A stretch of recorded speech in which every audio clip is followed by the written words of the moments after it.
Alors, ce qui a guidé nos réflexions autour de la marque Autosphère, c'est finalement ce qu'on peut constater dans toutes les études clients. Les Français se sentent profondément perdus quand il s'agit du rapport à l'automobile. C'est une industrie qui est devenue éminemment complexe pour eux à décrypter. Les véhicules sont de plus en plus connectés, avec de plus en plus de technologies embarquées. On change les motorisations qui font appel à de l'hybride, plug-in hybride et puis l'électrification.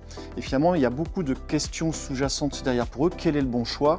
Est-ce que ça va être simple à entretenir? Est-ce que je vais pouvoir la revendre? À quelle valeur? Etc. Donc finalement, les clients ont besoin d'un repère.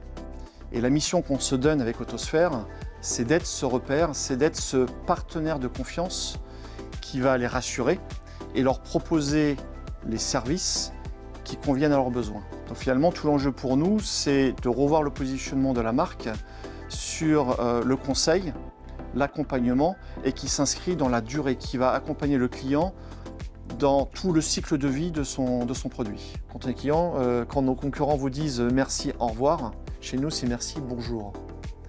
Quand on vous remet les clés chez nos concurrents, c'est la fin de la relation, bonne route.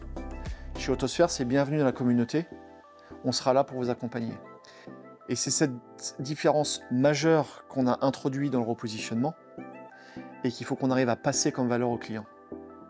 Et c'est pas simple quand on parle de véhicule de leur dire mais finalement, nous le véhicule, c'est une chose, mais ce dont on vous parle, c'est, j'ai envie de dire, un véhicule augmenté de nos services.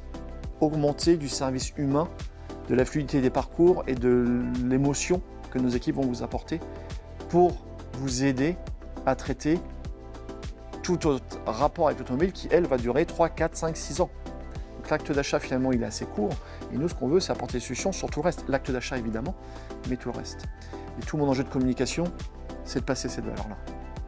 Tout l'enjeu de cette stratégie, c'est de remettre le client au centre de notre organisation, au centre de nos process, au centre de nos préoccupations au quotidien. D'aligner les équipes derrière le client, derrière la satisfaction client. Donc évidemment, il faut qu'on la mesure, cette satisfaction client et cette excellence dans la relation client. Et le KPI qu'on a retenu, c'est les avis Google.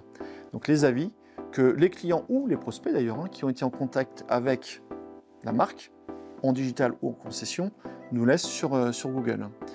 Et ce qu'on a pu mesurer en 2024, c'est qu'on avait une note moyenne des avis qui est à plus de 4,7, ce qui est vraiment une note excellente et qui nous place dans les tout meilleurs en termes de relations clients.